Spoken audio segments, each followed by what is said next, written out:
Okay, we will we continue now with the discussion of the Arya Pariyesana Sutta. And in this sutta, the Buddha is describing his own renunciation and his quest for enlightenment. And as we saw last time, when the Buddha actually begins the actual narrative portion of the sutta, he describes how he was earlier leading the home life and being himself subject to birth, old age, sickness, death, sorrow, and defilement. Like ordinary unenlightened people, he was also attached to things which were subject to birth, old age, sickness, death, sorrow, and defilement. But then there arose within him this burning desire to realize that which lies outside and beyond the limitations of the contingent world. In other words, to realize that which is unborn, ageless, without illness, deathless, sorrowless, and undefiled, what he calls nibbana or nirvana, the supreme security from bondage.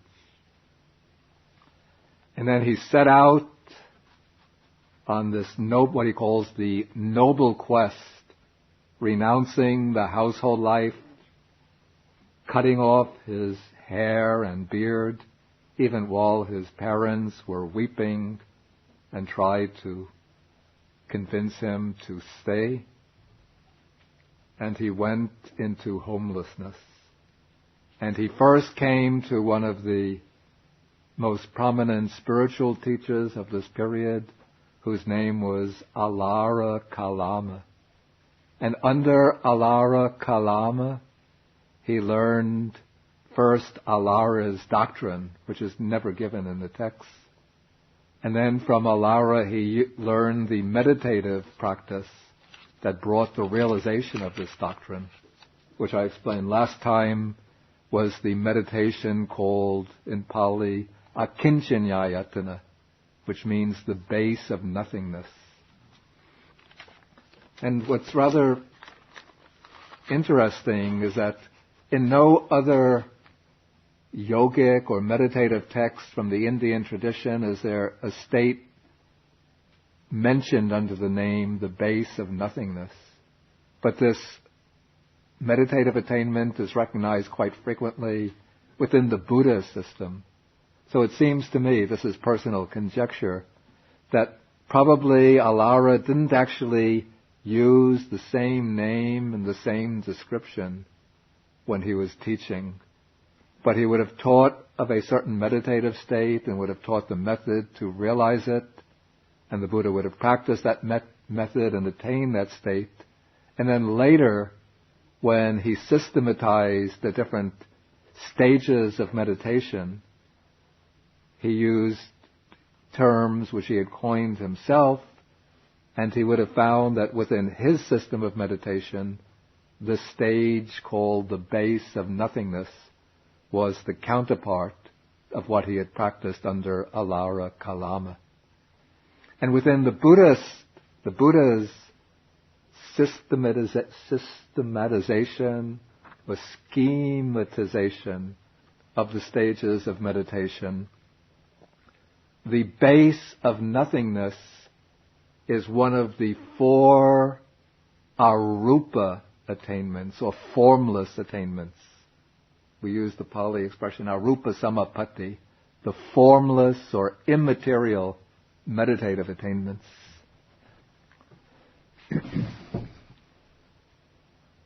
The first of the 4 formless attainments is called the base of infinite space. Then, when one masters that, one goes on to the base of infinite consciousness. Then when one masters that, one goes to the base of nothingness. And it's called nothingness. This has nothing to do no pun intended. It has nothing to do with sunyata or emptiness of later Buddhism, but rather this is not a realization through wisdom or insight, but rather this is an attainment purely within the sphere of samadhi or concentration.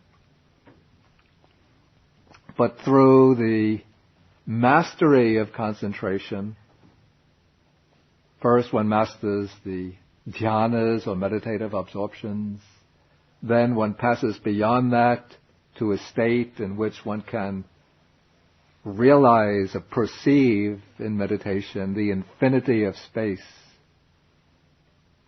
Then after mastering that, one shifts the attention to the consciousness which is aware of space. And so one realizes the next stage called the base of infinite consciousness.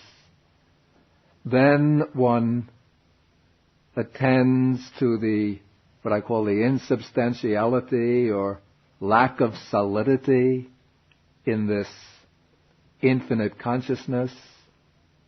And one gets some sense of the absence of anything solid or substantial in it, any kind of obstruction in it, in this expansive consciousness.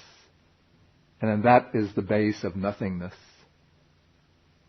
It's not a realization through insight, through panya or prajna, through wisdom, but it's purely through the deepening of concentration.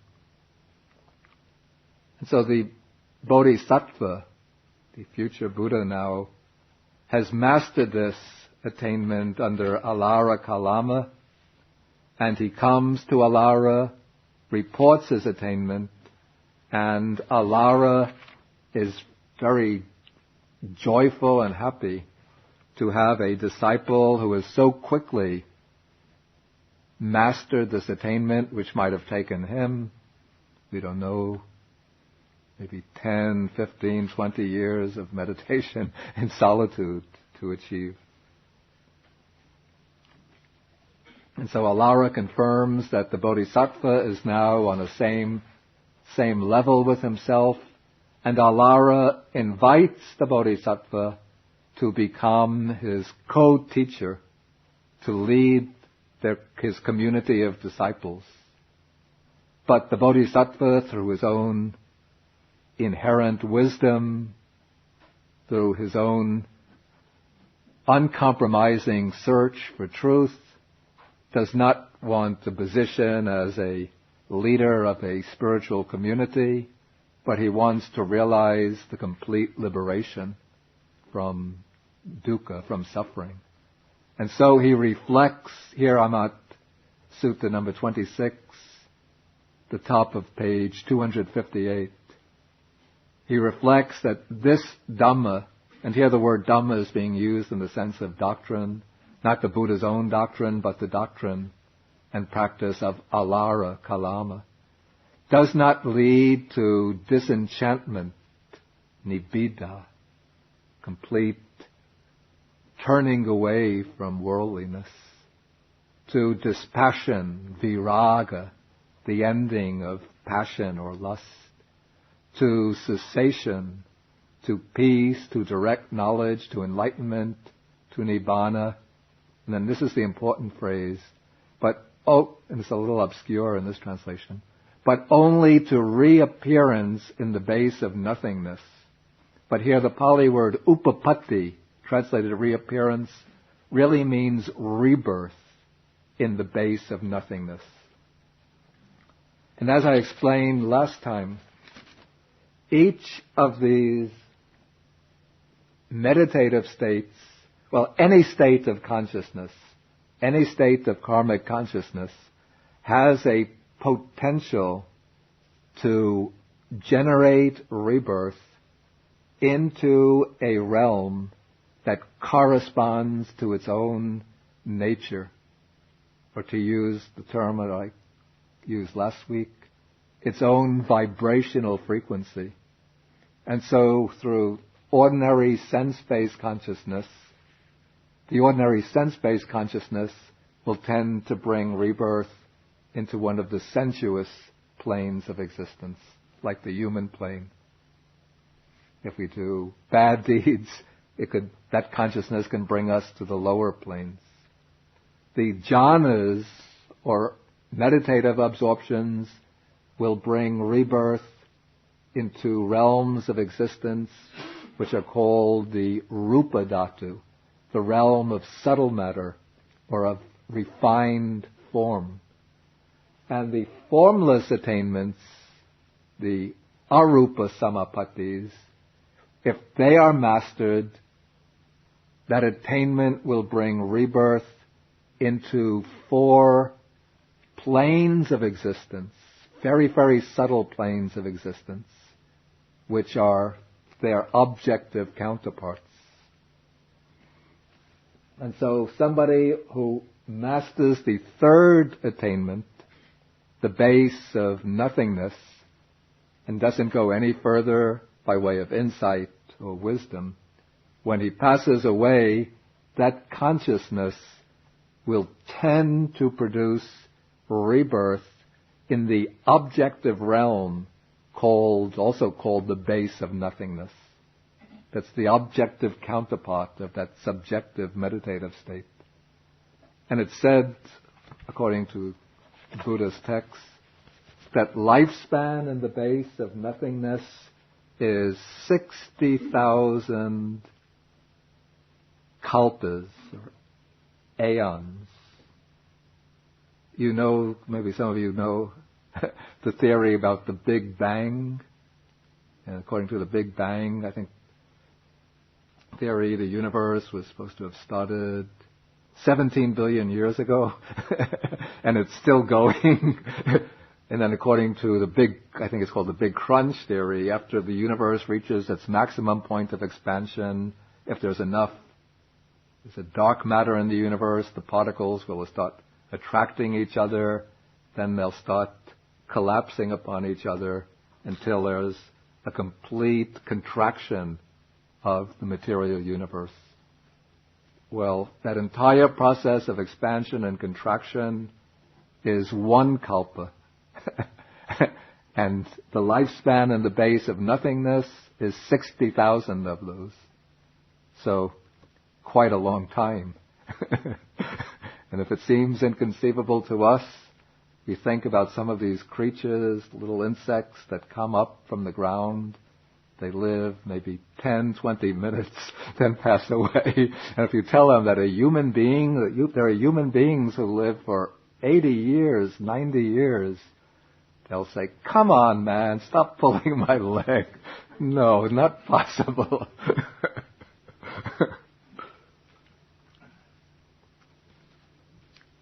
80 years, you know what that means? I mean, we've got long-lived insects going on for 30, some of them have gone up to 30 minutes.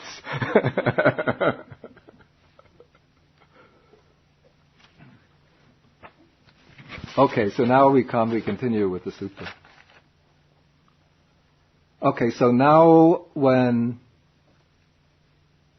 the Bodhisattva, he became disillusioned with the teaching of his first master, Alara Kalama, and so he was disappointed and left it. And so still now, we're in paragraph 16, in search of what is wholesome, seeking for the good, seeking the supreme state of sublime peace, I went to another spiritual teacher whose name is Uddaka Ramaputta, and said to him, "Friend, I want to lead the holy life in this Dhamma and discipline." And then Uddaka Ramaputta explained in the same way that Alara did. He gave him a synopsis of the teaching, said that one who practices diligently can realize it for himself through direct knowledge. And so the Bodhisattva quickly mastered this doctrine intellectually. Now, this is an important point which, if you just read very quickly, you might not recognize. Also, if you don't know Pali or Sanskrit, also the point can escape. But the name Ramaputta means son of Rama.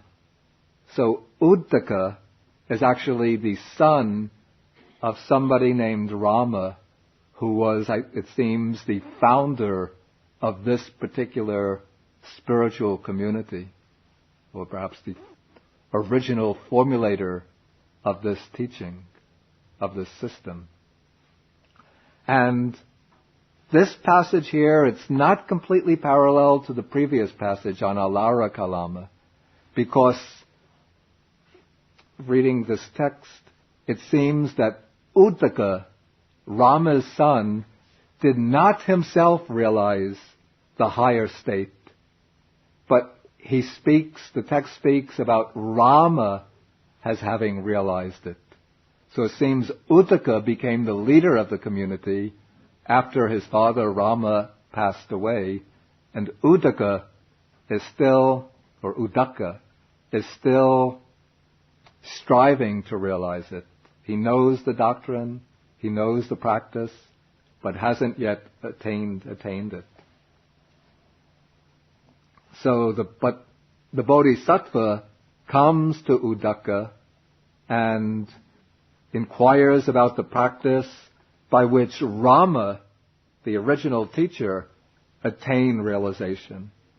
And then Uddaka explained to the Bodhisattva the base of neither perception nor non-perception.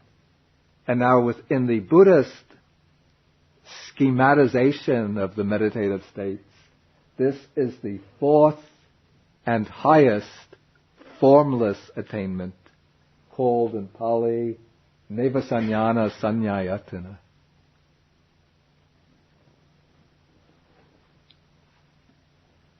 It's a state which is said to be so extremely subtle that one cannot say that there's definitely awareness or perception in that state.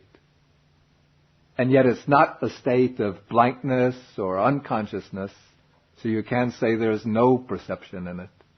But the perception or awareness has become so refined, so subtle, that one can't characterize it as being either present or absent.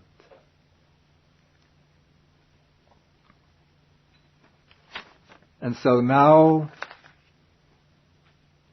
the Bodhisattva learns this practice, he undertakes it, and then he says that I soon quickly entered upon and abided in that state by realizing it for myself with direct knowledge. And then the Bodhisattva goes to Uddakaramaputa and asks him, he says, friend, was it in this way that Rama, that's Rama the teacher, declared that he entered upon and dwelt in this Dhamma by realizing it for himself with direct knowledge? And Uddaka says, that is the way, friend. Then the Bodhisattva says that I myself have realized this, and Uddaka, instead of being jealous and envious and resentful, thinking that this new arrival has already surpassed me, he's happy and joyful, and says it is a gain for us, great gain, that we have such a venerable one as yourself living the holy life with us. You yourself have realized the same attainment that Rama, the great master, realized when he was alive. And now Uddaka says to him, here I'm on page 259 at the end of the first paragraph, you know the Dhamma that Rama knew, and Rama knew the Dhamma that you know. As Rama was, so are you. As you are, so is Rama. Come, friend, now lead this community. In other words, Uddaka, who has been the leader of the community, is now ready to step down and say, you are now the teacher. You should be the teacher. You're the one who knows. Even I myself don't know. And so now the Buddha is speaking. He says, thus, Uddakaramaputa, my companion in the holy life, placed me in the position of a teacher and accorded me the highest honor. But it occurred to me, again, this Dhamma does not lead to disenchantment, to dispassion, to cessation, to peace, to direct knowledge, to enlightenment, to nibbana, but only to rebirth in the base of neither perception nor non-perception. And now, the existence, there is a objective sphere of existence called the base of neither perception nor non-perception, the neva sanyana sanyayatana. And those people who master that meditative attainment in this human life and still retain it at the time of death get reborn into this base of neither perception nor non-perception. And the lifespan in that state is said to be 84,000 great kalpas, mahakalpas. 84,000 big bangs.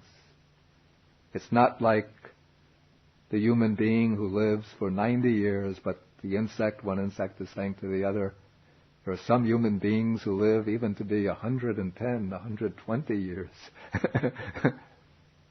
But the Bodhisattva saw that this state too was deficient, that it's something which is impermanent. One lives there 84,000 great aeons, then eventually that alarm clock goes off, and you realize life has come to an end, and whoop, one falls away from even this great highest sphere of conscious existence and has to take rebirth elsewhere. And so when he recognized this, then the Bodhisattva became disappointed with that doctrine and left it to seek elsewhere. Yeah. Actually it says in both sections, but more recently it says on the bottom of page 258, was it in this way that Rama declared and entered upon, and the other one says, was it in this way, that is the way. Do we assume that there's like a little conversation there maybe where he's illustrating his opinion? Oh, yeah, of course. This would be just a compression of the conversation. It seems like in different places in the canon they say this or that. Excuse me? It seems like in different places in the canon they say this or that. Yeah. And it's not clear what they're referring to. Yeah, because don't forget that this is an oral literature which is being passed down. And so they can't relate the entire conversation. We could assume that's just... Yeah. I mean, there would have been, of course, a fuller conversation. Whether the Buddha actually related that conversation to the monks, that I don't know. He could have even compressed it when relating it. But certainly for the purpose of transmission, oral transmission, a lot had to be simplified and sort of edited to make it compact. Is the Sanya perception, Yeah. which is the translation, and is it the third part of our five khandha? And how come it will be object of our meditation? Yeah, I don't want to sort of go up on a tangent now on sort of doctrinal questions like that. We're really tracing like the story of the Buddha's quest for enlightenment. If we get into the five khandhas and how these khandhas relate to meditation, then we're going too far. Would you please give us some explanation what is the definition of perfection? I think we'll pass that by now in order to keep on the straight track of, we want to follow the account of the Buddha's quest for enlightenment, not to get into sort of these technical doctrinal issues. Okay, so now the Bodhisattva has left his teachers and he's still in search of what is wholesome, the supreme state of sublime peace. Then he goes wandering through the Magadhan country. Magadha would be the area with its capital at Rajagaha, until he came to a place called Senanigama near Uruvela. And there he sees a very beautiful piece of ground with a flowing river. And there's a village nearby for alms. And then he thinks that this is a suitable place for striving. And so he sits down here thinking, this will serve for striving. Okay, now if you just read on, in this sutta, it seems right away that the Buddha sits down and gains enlightenment. But if we know the traditional accounts of the Buddha's quest for enlightenment, they speak about him as leaving the household life at the age of 29 and attaining enlightenment at the age of 35. So there's actually a 6-year period between the time when the Buddha renounced and the time he attained enlightenment. And during this period, he undertook many other practices, particularly the practice of self-mortification or extreme ascetic practices. And as I mentioned in the program for this study course, at this point we are going to switch channels off this sutta. We put it on like hold. And we go over to another sutta which gives another perspective on the Buddha's quest for enlightenment. And then after this will be sutta number 4, which I will take now. Then next week I will take sutta number 36, the Mahasacchaka Sutta, which gives a fuller account of the ascetic practices. And I recommend for you to read to get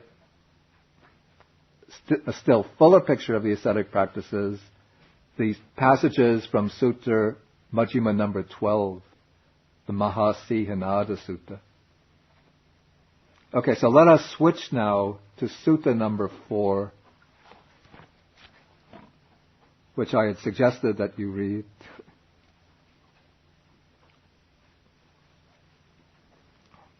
I just go very quickly through the earlier parts of the sutta. Everybody have it? Okay, this sutta begins when a brahmin by the name of Janusoni comes to the Buddha and he asks whether the Buddha's monastic disciples take the Buddha, Master Gautama, as their leader, helper, and guide and follow his example. And the Buddha says that this is the case. This is the case. And then somehow the conversation turns to the topic of living in remote jungle places in the forest, which are hard to endure. Seclusion is hard to practice, and it is hard to enjoy solitude. So now here, well, continue further. And then the Buddha says that that is so, and the Buddha explains how before his enlightenment, again when he was still not yet enlightened, a bodhisattva, he thought that forests, the remote forest places are hard to live in, and that they will cause insanity if one has no concentration.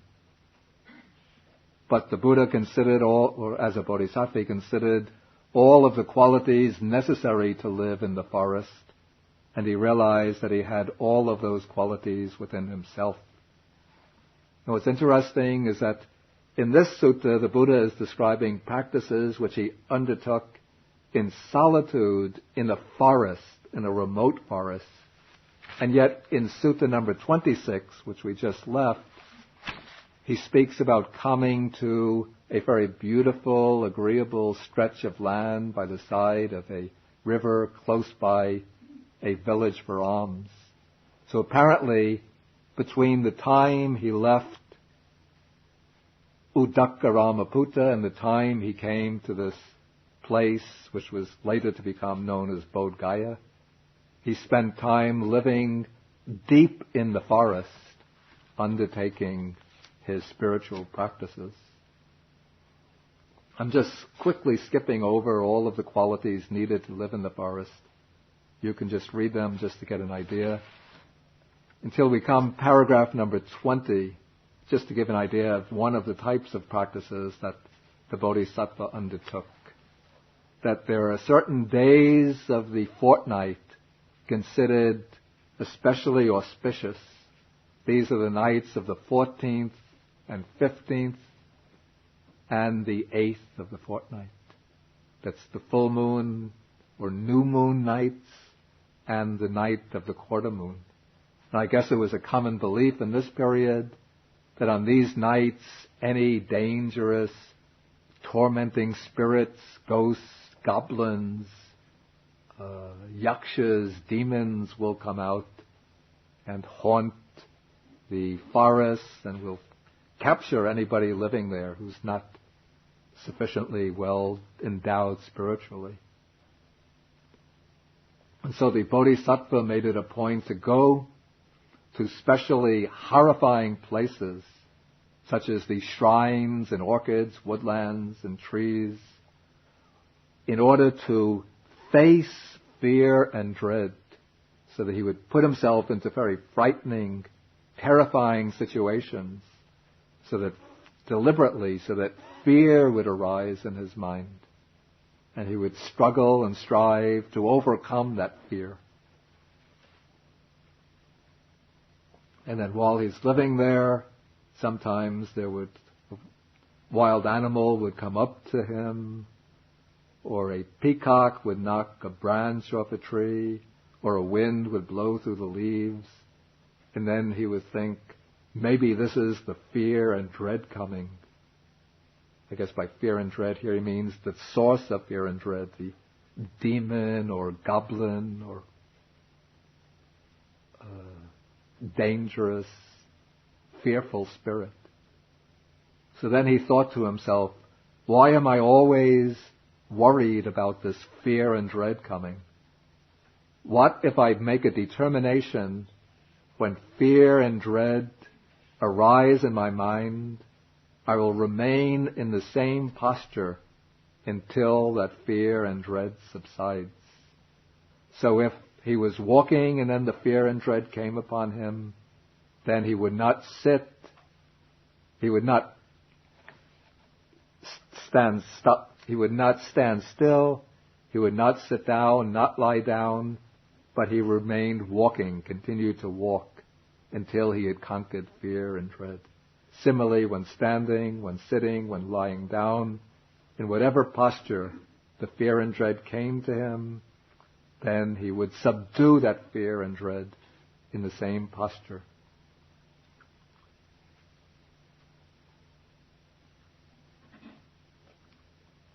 Okay, now comes a passage that I like.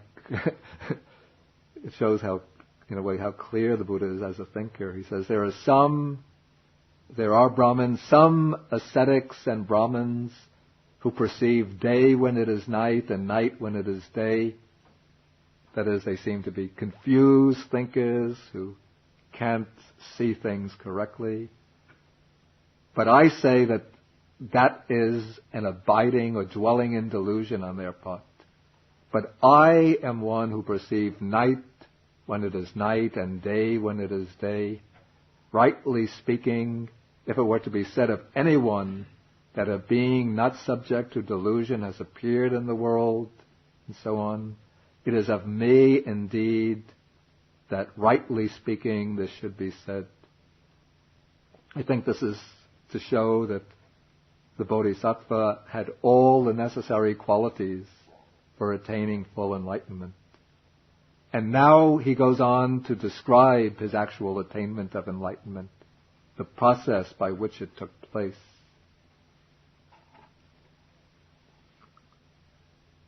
Here, it seems now he is actually sitting in the seat of enlightenment, though he hasn't described himself as coming to that place. He says, tireless energy was aroused in me and unremitting mindfulness was established. My body was tranquil and untroubled, my mind concentrated and unified. And here within this short passage, we see a reference to 3 of the spiritual faculties, which are considered the main factors in gaining enlightenment or the higher wisdom. One is energy, virya, which here it's tireless. A second is mindfulness or sati. And the third is concentration, samadhi. And now, well, according to the traditional account, when the Bodhisattva sat down with the intention to realize enlightenment, when he knew that his faculties were mature enough, he made a determination. He sat down in a spot under a tree, which later became known as the Bodhi tree. Though interestingly, this tree, it's not mentioned in the sutta accounts of the Buddha's enlightenment, though it's mentioned in the commentaries. He sat down and crossed his legs and then made a determination, a resolution, that he would not rise up from that position, even if his blood were to dry up, even if his flesh were to dry up till there was nothing but skin and bone left. But he would not rise up until his mind was liberated. And then, in the traditional account, something else happens which it's not mentioned in the old suttas. What is it? Those of you who know the Buddha story? Right, exactly. There comes a big battle with Mara. Mara is the evil one, the sort of symbol for all of the defilements, but also regarded in Buddhism as a very powerful deity. The deity, as I mentioned the other day, who doesn't have any function. He's not like the Christian Satan with the function of getting beings to come to hell. Mara is content just to keep beings within samsara. And so he tries to discourage those who are striving for liberation by enticing them with the pleasures of the senses, the pleasures even of the heavenly worlds. He instructs people to do good and meritorious deeds.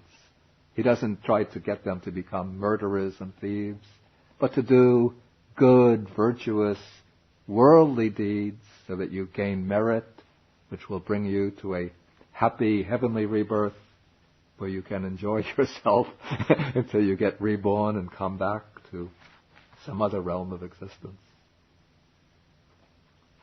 And so in the traditional account, there takes place this great battle in the early evening between Mara, who comes with his armies.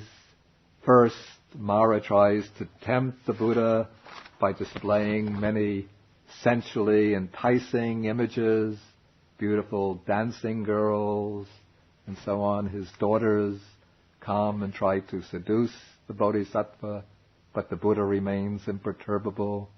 Then Mara tries to frighten the Buddha by conjuring up images of storms and frightful demons.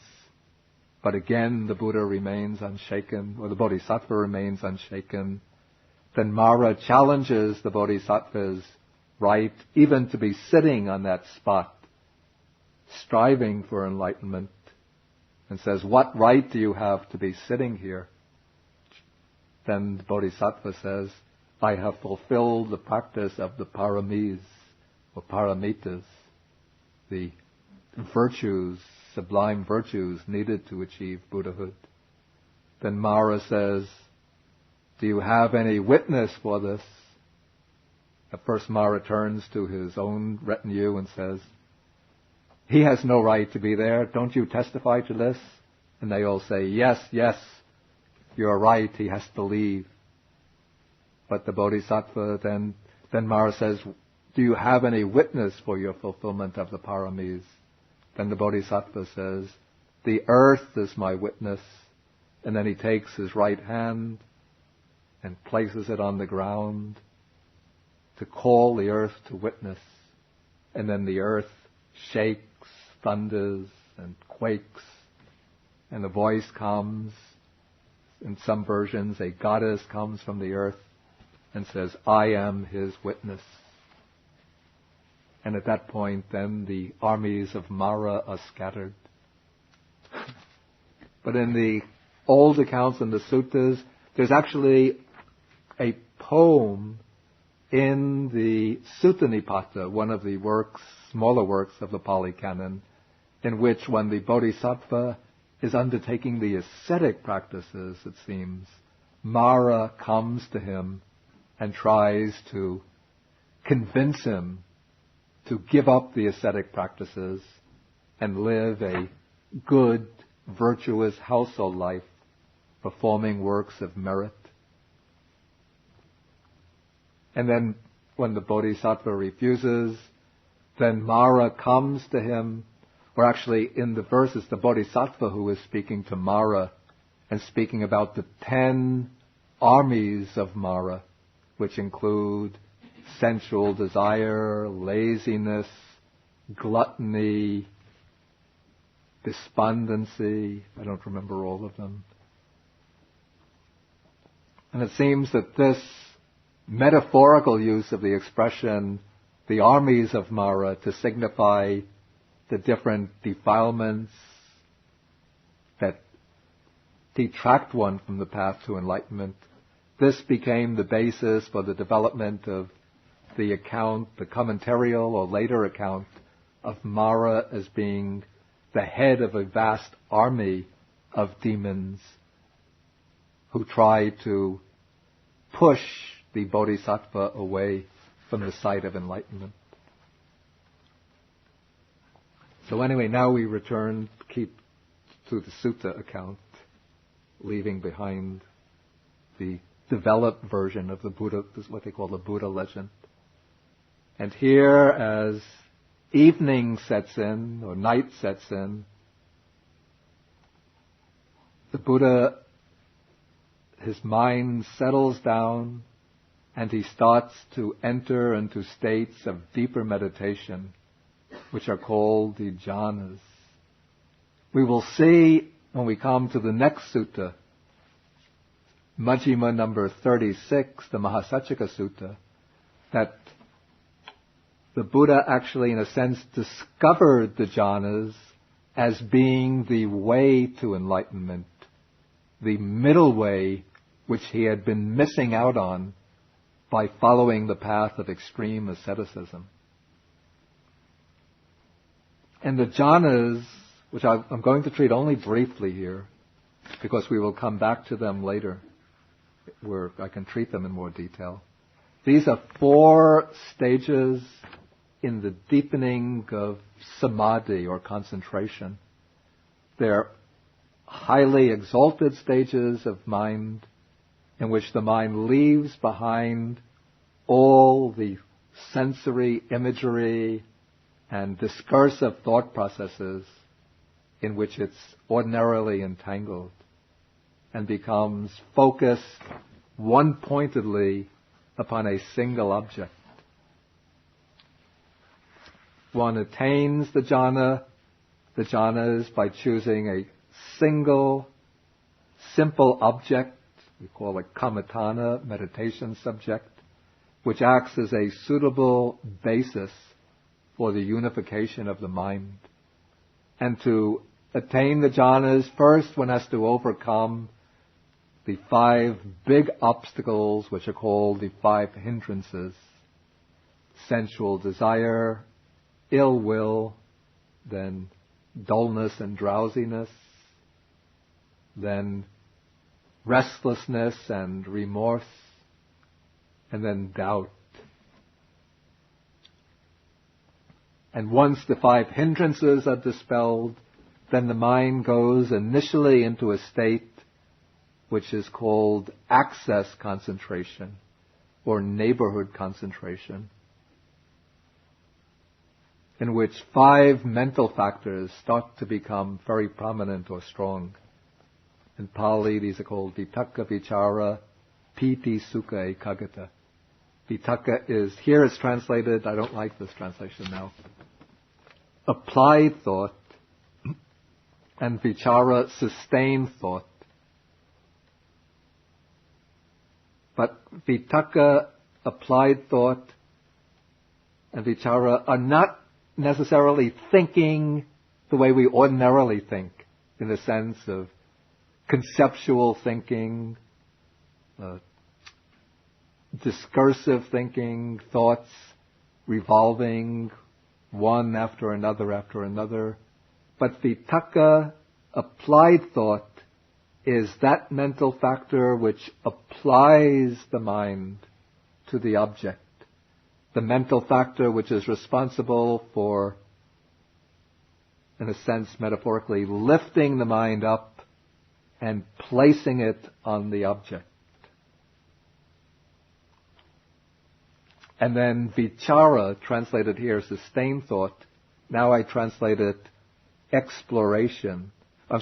examination. It's the quality of mind which examines the object. The two always function very, very close together. So it's really difficult to distinguish them. But we could think of vitakka, applied thought, as the factor which throws the mind, not necessarily forcefully, or lifts the mind and places the mind on the object. And vichara as the factor which anchors the mind on the object, or the factor which examines the object. Not reflectively, not thinking, oh, it has this aspect, that aspect, but it's just a kind of looking at the object.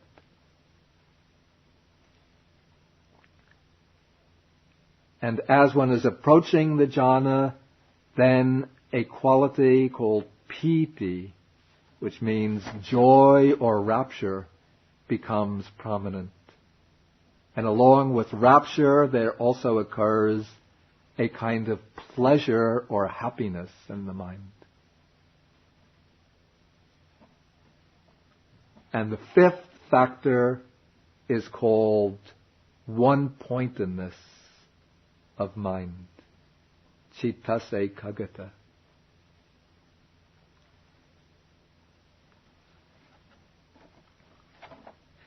And to attain the first jhana, according to this formula here, the text reads, quite secluded from sensual pleasures, secluded from unwholesome states, I entered and dwelt in the first jhana. Okay, so quite secluded from sensual pleasures. This means to attain the jhana, the mind has to be, or the person has to be, withdrawn from actual engagement with sensually enjoyable objects. And then by the expression secluded from unwholesome states,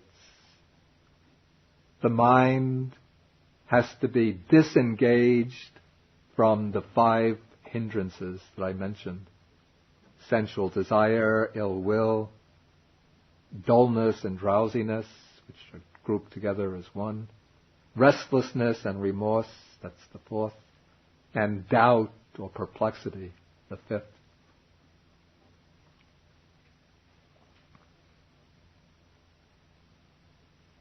And so now, withdrawn from these unwholesome states, the bodhisattva enters and dwells in the first jhana, in which there are present applied thought, sustained thought or examination, rapture, and then this pleasure or happiness born from the seclusion of the mind, from sensually enticing objects and from the inner hindrances. Now, going deeper in the process of concentration, applied thought and sustained thought, which are still gross factors, subside and fall away. And with this, the mind enters into the second jhana, in which there is no more applied and sustained thought. But now it acquires a certain clarity, an inner clarity. Here it's rendered self-confidence. I think that's not so adequate. Ajitang, was it Ajitang? Sampasadanang. It's hard to render exactly in English, but it's a kind of inner clarity. Clarity as well as tranquility together. And singleness of mind. Chetaso ekodi bhavam.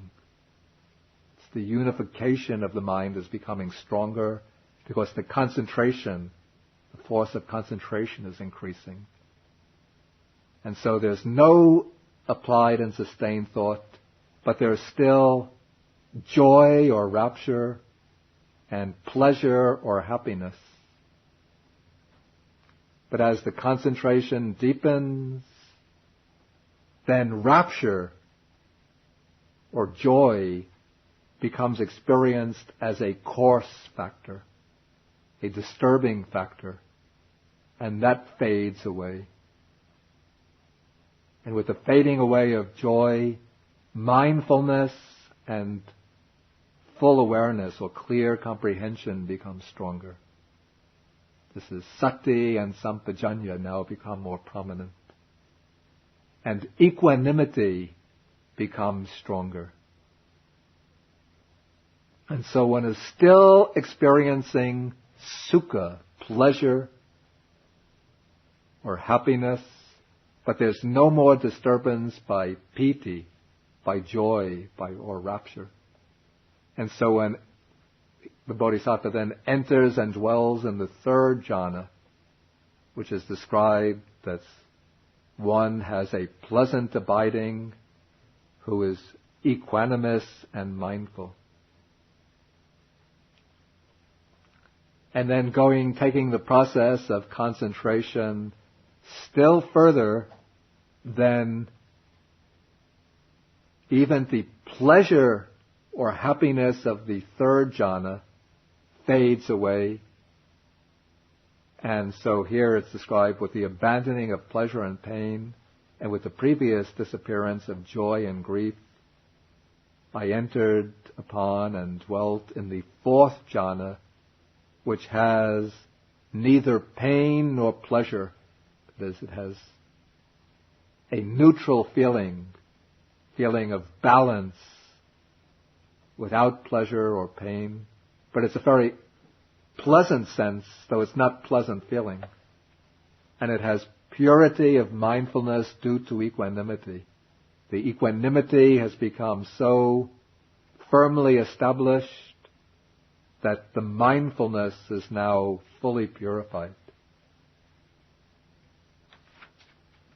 Okay, I think maybe we should pause at this point and then take up next time. If there's any questions on anything discussed,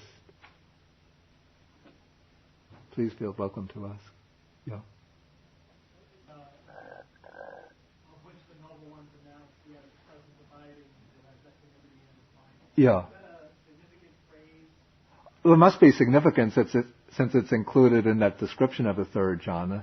We don't know anything else about it?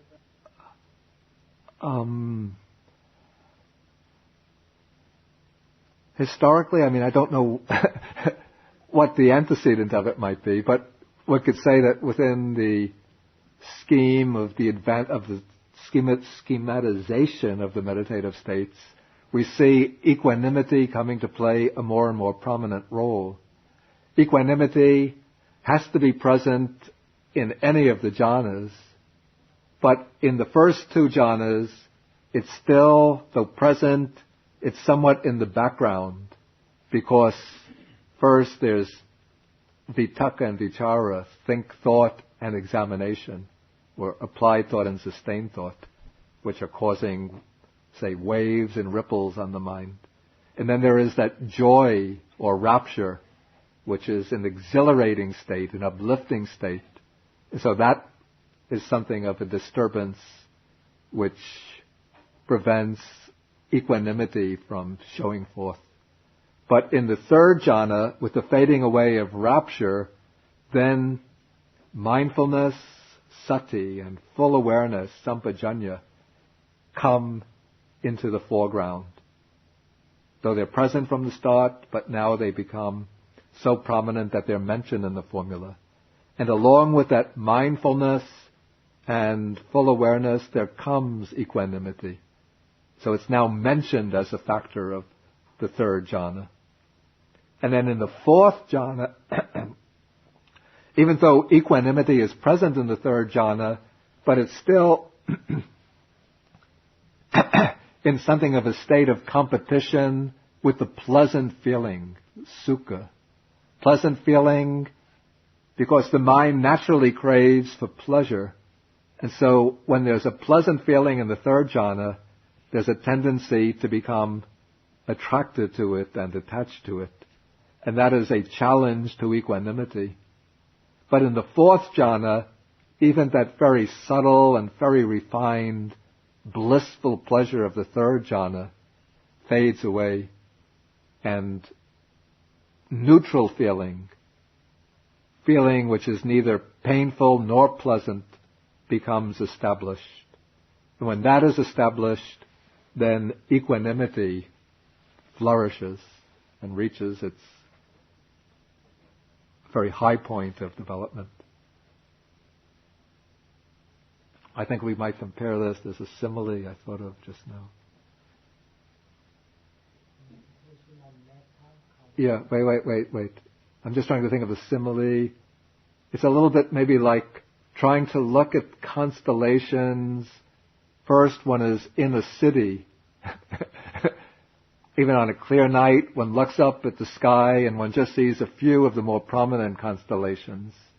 This is like maybe equanimity in the first jhana. There are other constellations there, but you can't see very clearly because the city lights and the pollution from the city, that obscures the constellations.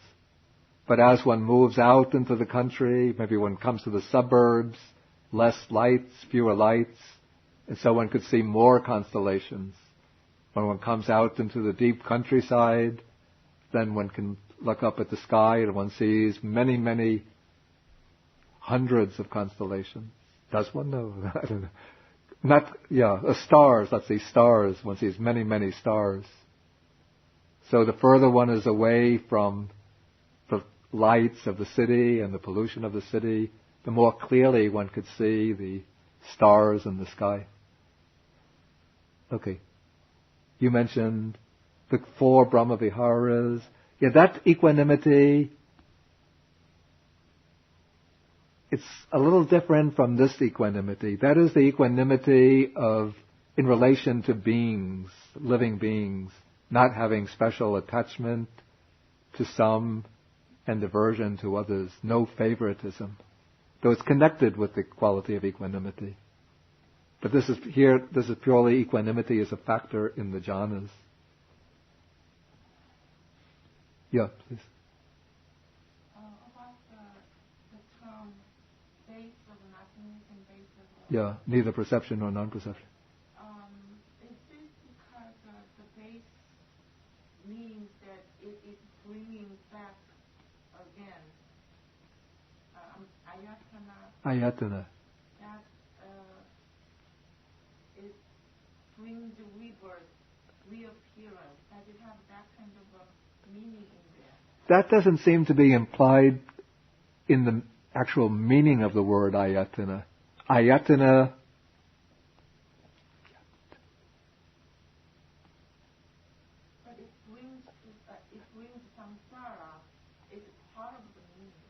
it doesn't seem to be part of like the word meaning of ayatana. Ayatana, I think it means just something which is stretched out,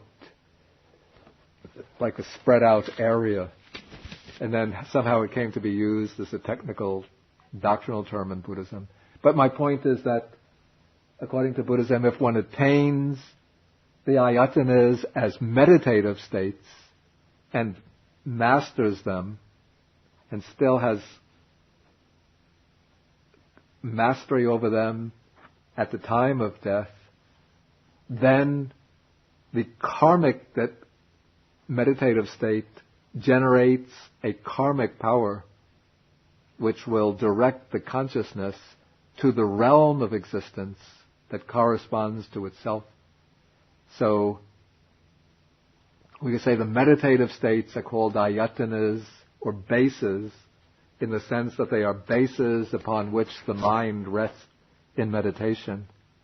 And the realms are also called ayatanas, in the sense of bases upon which the rebirth process takes place.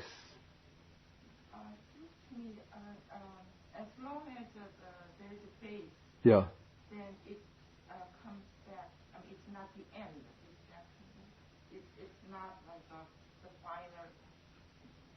Well, one would say that what keeps the process of rebirth going would be the ignorance and craving, not so much the attainment of these meditative states themselves, but it's these meditative states which generate the certain karmic forces that will direct the rebirth process to these realms of existence at the time of death. Let me see if I can think of an example.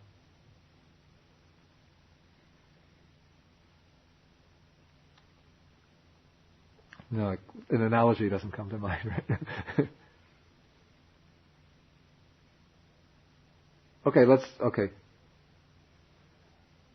An analogy, maybe having the radio plugged in to the electric, the electric outlet, and having it turned on is what keeps the radio on. That is like ignorance and craving causing the continuation of samsara. But the particular station that you turn to determines what kind of sound comes out of the radio. If you turn to a musical station, then you get music. If you turn to a news station, you get news. If you turn to a talk show station, you get a talk show. So that is like the karma, the station that you turn to. But what keeps the radio on is the flow of electricity coming from the wall, coupled with the turning of the knob or dial to the on position. Additional questions, comments? The word jhana. Okay, that's a good question.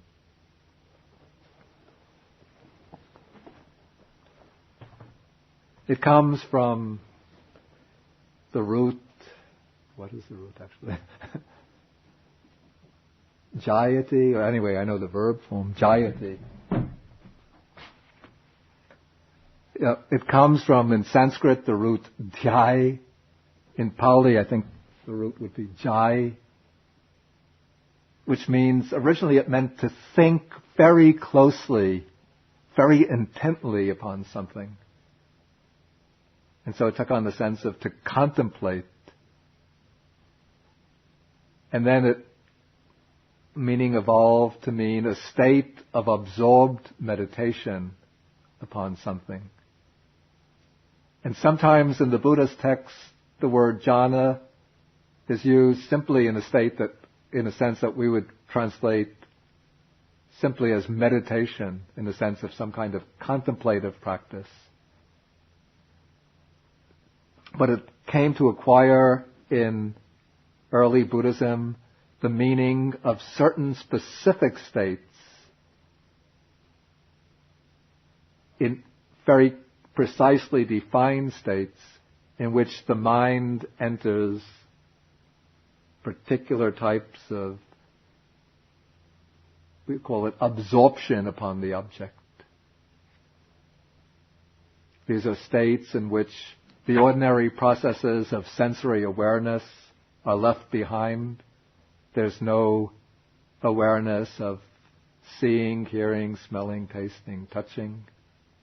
I've heard different opinions about whether there can be awareness of sounds in a jhana. Some say that there can be a very faint recognition of sounds, but it's no disturbance to the state. Some other persons say that in real jhana, there's no perception even of sound. And so these become a standard set of meditative attainments in early Buddhism, which again, they belong to the sphere of samadhi. In fact, in the Buddhist definition of right concentration, samma samadhi, in the Noble Eightfold Path, the samma samadhi, right concentration, is defined as the 4 jhanas. But the jhanas are not yet the attainment of insight or wisdom, but they do serve as a basis or foundation for the development of insight. And it's just interesting in terms of the historical development of a term.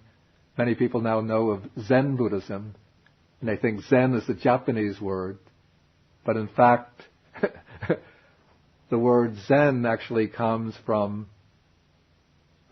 I think it was probably a Prakrit form of the word, like the Pali, jhana, which came to China.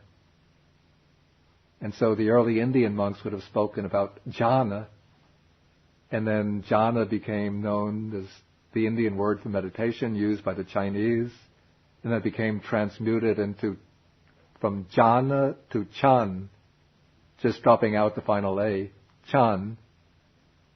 And then when Chan Buddhism came to Japan, the ch got changed into z, and it became zan or zen. Any further questions?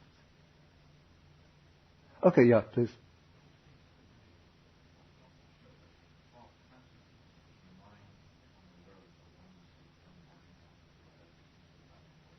You have to speak more loudly.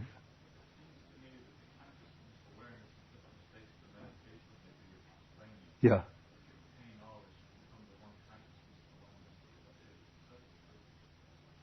I think that's putting an interpretation on it. But I don't want to comment on that right now. We'll just see where the texts lead us as we go on. Okay, then I think we should stop for now. I want to just give some proposal for the way I will continue with this. Next week I will finish the Bhayabherava Sutta and then come to the Mahasatchika Sutta. That's number 36. Majjhima number 12, Mahasihanada Sutta. I suggest for you to read paragraphs 44 to 61, just to get a fuller picture of the Bodhisattva's practices during his period of self-mortification or asceticism. I won't explain that. There's no need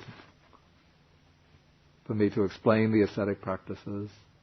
I'm not going to discuss, I had listed here, Samyutta Nikaya 1265 and Digha Nikaya 14 as handouts. But then I realized these give very close perspectives on the Buddha's enlightenment in terms of his realization, understanding of paticca samuppada, dependent origination. But then I realized that to explain this, then I have to give a detailed account of Paticca Samuppada, and so then it's like taking a subject which quite an advanced technical subject and then bringing it to a very early point in our exploration of the suttas. And I prefer to go really systematically, step by step. That's good if you've already quite well read in the Buddha's texts. Then it's interesting to look at these suttas in connection with the previous ones. But I might come back later to a kind of, after we've covered dependent origination and my systematic explanation,